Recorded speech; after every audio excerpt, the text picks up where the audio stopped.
सभी गुरुजनों को प्रणाम।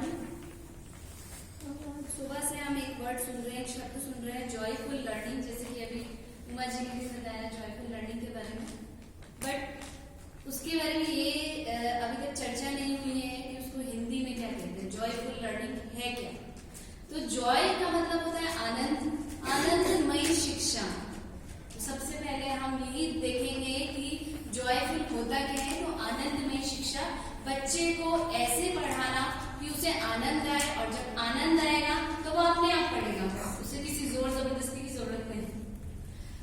तो एनसीएफ 2005 में आरटी के अनुसार बता दिया गया था कि बच्चों को आपको आनंदमयी तरीके से पढ़ाना है, ऐसे पढ़ाना है कि उसको किसी और चीज की जरूरत ही ना हो, ना कॉपी की ना किताब की, एक बैकलेस प्रक्रिया से वो पढ़ेगा।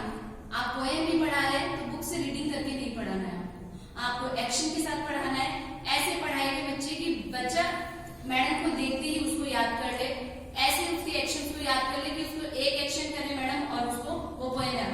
तो एनसीएफ के अकॉर्डिंग, आरटी के अकॉर्डिंग जो हम शिक्षा करवाएंगे वो सिर्फ बच्चे पे केंद्रित होनी चाहिए, बच्चे के रुचि के अनुसार होनी चाहिए शिक्षा। शिक्षण के लिए बच्चा नहीं है वरन बच्चे के लिए शिक्षण है। यानी कि हम शिक्षा जो देंगे वो इस तरीके से देंगे कि बच्चा खुशी खुशी उस चीज को जल्द से जल्द सीख ले, उस विषय को इतना रुचिकर बना देंगे कि वो खुद से बोले कि हाँ मुझे आज ये टॉपिक पढ़ना है, और उस जो विषय को पढ़ के जाएगा तो अपने घर में भी डिस्कस करेगा, अगर उसे वो मजा आएगा उस चीज को पढ़ने में। नेक्स्ट है जॉयफुल लर्निंग जो थी, इसका कार्यक्रम बहुत 2018-2019 में बोल दिया गया था कि ये प्रारंभ हो जाएगा, लेकिन न्यू एजुकेशन पॉलिसी में, नेशनल एजुकेशन पॉलिसी में इसको एक तरीके से एक टॉपिक है कि हमें इसी तरीके से पढ़ाना है। बैगलेस, तो बैग का बिल्कुल यूज नहीं करना है, विदाउट बैग बच्चा आए, और वो कैसे होगा जब वो इस चीज को हम एक शिक्षक लेके चलेगा। तो आनंदमय वातावरण का हमें निर्माण करना है, बच्चे को ऐसी शिक्षा देनी है कि वो खुश हो, उसकी एक्टिविटीज हमें ऐसी करवानी है हर सब्जेक्ट को, चाहे वो साइंस हो, चाहे मैथ्स हो, चाहे आर्ट हो, चाहे क्राफ्ट हो। ऐसे नहीं कि उसे 2-3 सब्जेक्ट में ही बांधना है, उसको पूरा पर्यावरण से भी हमें मिलाना है। जैसे अगर हम बाहर ले जाएं, या फिर अगर और कुछ नहीं है, मान लीजिए हमारे पास टीएलएम भी नहीं है और हमें आज अपना टॉपिक पढ़ाना है, असेंडिंग डिसेंडिंग ही पढ़ाना है, तो हम क्या कर सकते हैं, हमारे पास कुछ भी नहीं है टीएलएम, हम क्या करेंगे, बच्चों को खड़ा करेंगे हाइट वाइज, छोटा बड़ा बड़ा बड़ा खड़ा कर दिया सामने, और बच्चों को बता दिए ये 1 नंबर, ये 2 नंबर, ये 3 नंबर। 5 बच्चों को खड़ा कर दीजिए और बच्चों को बताइए ये बढ़ता क्रम है, ये असेंडिंग है और ये डिसेंडिंग। उससे भी बच्चा सीख जाएगा। आप पेंसिल ले लीजिए बच्चों की, छोटी छोटी बड़ी बड़ी पेंसिल ले लीजिए, उससे बता दीजिए। तो जरूरी नहीं है कि आप टीएलएम से ही पढ़े, बच्चों को आप किसी भी मैनर में बता सकते हैं, कुछ भी बता सकते हैं, जरूरी नहीं है कि हम टीएलएम से यूज करें, लेकिन कुछ भी पढ़ाए उसको आनंदमय तरीके से। टीचर को देखते ही बच्चा खुश हो कि हाँ मैडम आ गई है, और मैडम को देखते ही यस सर आ गए हैं, आचार्य जी आ गए हैं, और हमें आज ये टॉपिक पढ़ना है। खुशी होनी चाहिए, खुशी का माहौल होना चाहिए क्लास में। हम किस किस तरीके से पढ़ा सकते हैं, बच्चे को ड्राइंग्स करवा सकते हैं, पेंटिंग करवा सकते हैं, क्ले करवा सकते हैं, क्राफ्टिंग करवा सकते हैं, डांसिंग के थ्रू हम पढ़ा सकते हैं, और म्यूजिक के थ्रू भी हम पढ़ा सकते हैं, बहुत सारे तरीके से हम पढ़ा सकते हैं। बच्चों में सहकार्य की भी आदत का विकास होना चाहिए। सुबह सर बोल रहे थे कि बच्चे अब क्या हो गए हैं, इगोसेंट्रिक हो गए हैं, क्योंकि अपने पे ही केंद्रित हो गए हैं बच्चे कि मुझे अपना ही देखना है, मुझे अपनी स्टडीज को देखना नहीं।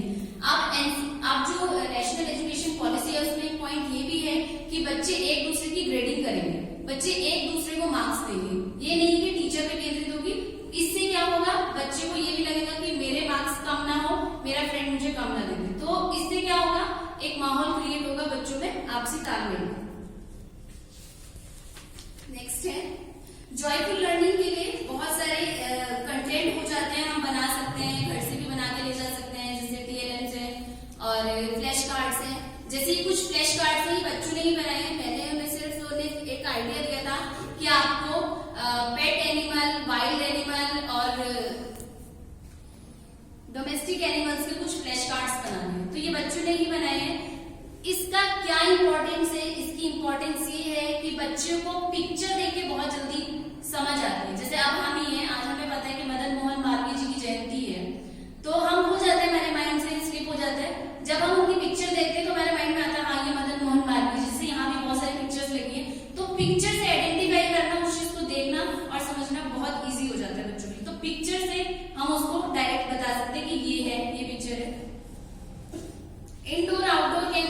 खिला सकते हैं। जॉयफुल लर्निंग किट के लिए हमें क्या करना है, बच्चों को गत्ते होते हैं हमारे जो वेस्ट हो जाते हैं, जो मृद्धि वृद्धि दे देते हैं, उसका यूज कर सकते हैं। बच्चों की पिक्चर्स होती है बुक्स में, उससे हम कटिंग पेस्ट करके उनको सिखा सकते हैं। क्लास में इस चीज का तरह से कलरफुल पेपर्स आते हैं, उनका हम बता सकते हैं, उनको कटिंग पेस्टिंग करके। बहुत सारे आइडियाज होते हैं जिससे बच्चे क्या करते हैं, उनको क्लासरूम में सिखा सकते हैं हम उनको, और उनको उसमें मजा भी आता है। पढ़ने से ज्यादा उनको इन चीजों में बहुत ज्यादा मजा आता है कि उनको आज कटिंग करनी है, उनको पेस्टिंग करनी है। तो इसका मतलब होता है जॉयफुल, आनंद से पढ़ना। किसी भी काम को कर रहे हैं तो आनंद से। अगर हम खुशी खुशी से कोई भी काम करेंगे तो हमेशा अच्छा ही होगा, और अगर हम दुखी मन से करेंगे तो कभी अच्छा नहीं होता है। तो बच्चों के लिए भी यही है, सेम ही है। और ये सिर्फ छोटे बच्चों के लिए नहीं है, ये इम्प्लीमेंटेशन जो होना है ये क्लास नर्सरी से लेके 8th क्लास के बच्चों को। अभी मैंने सुबह ही एक सर से सुना कि बड़े बच्चों को तो पढ़ाना बहुत मुश्किल है एक आनंदमय प्रक्रिया से, लेकिन अगर हम सोच के जाएं, कोई भी हमने टॉपिक पढ़ा रात को कि हमें नेक्स्ट डे ये पढ़ाना है, हम टॉपिक सोच के जाएंगे, हम इसको इस मैनर में पढ़ाएंगे, इससे भी पढ़ा सकते हैं, तो हो सकता है, सब कुछ हो सकता है। तो जॉयफुल का मतलब आनंदमय शिक्षा होते हैं, बच्चे आनंद से खुशी खुशी पढ़ते हैं। तो इसका जो इम्प्लीमेंटेशन है कि क्या क्या होगा, बेसिक जो इसका क्या है, तो वो है बिना बस्ते के आएंगे बच्चे विद्यालय में। ये बहुत बड़ी चुनौती होगी कि एक टीचर को पढ़ाना है जिसमें बस्ता नहीं होगा, बुक्स नहीं होगी, लेकिन बच्चे को सीखने को बहुत कुछ मिलेगा। ना वो लिखेगा, ना ही वो कुछ घर पे होमवर्क लेके जाएगा। तो हम लोगों के लिए भी बहुत बड़ी चुनौती है और पेरेंट्स के लिए भी है, बट हमें हैंडल करना है वो। तो बिना बस्ते के होगा, उसको जाना है। सारी एक्टिविटीज उसको, हमें लैंग्वेजेस का भी उसको ज्ञान करवाना है, उसको गतिविधियां भी सब बतानी है, उसी के थ्रू पढ़ाना है हमें। और पुस्तकों को भी बारे में उससे सब बताना है, क्या उसके कोर्स में है। और आउटडोर इंडोर गेम है। मेन जो इसमें पॉइंट्स हैं, जो हमें निर्देश दिए गए हैं सभी को, वो है पुस्तकों का जो चयन है वो गतिविधि के अनुसार ही होगा। जो पुस्तकें होंगी वो गतिविधि के अनुसार होंगी। सभी कक्षाओं के सभी स्तर के बच्चे सम्मिलित करते हुए मिश्रित समूह बनाए जाएंगे, उनके ग्रुप्स बना दी जाएंगे स्टडीज के लिए। गतिविधि की प्रक्रिया प्रयोगात्मक ना हो।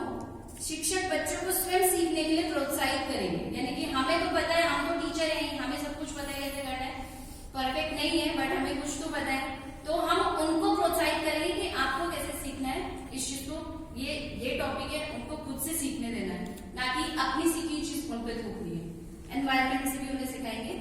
शिक्षक की भूमिका सहयोगी और बच्चों को परस्पर सिखाने को बढ़ावा देने वाली है। गतिविधि के अंत में या बीच बीच में बच्चों को प्रोत्साहित करने के लिए तालियां भी बजवाएं। ये मुझे बहुत अच्छा टॉपिक लगा कि अभी आप सब बोर हो रहे हैं, बीच में ताली बजा रहे हैं, तो कितना अच्छा लगता है आपको भी और मुझे भी कि हाँ अच्छा लग रहा है। पर मुझे लग रहा है बिल्कुल अच्छा नहीं लग रहा है, इसलिए आप सब बहुत गुस्से में देख रहे हैं। और बच्चों को जब पढ़ाएंगे हम तो बच्चे क्या होते हैं,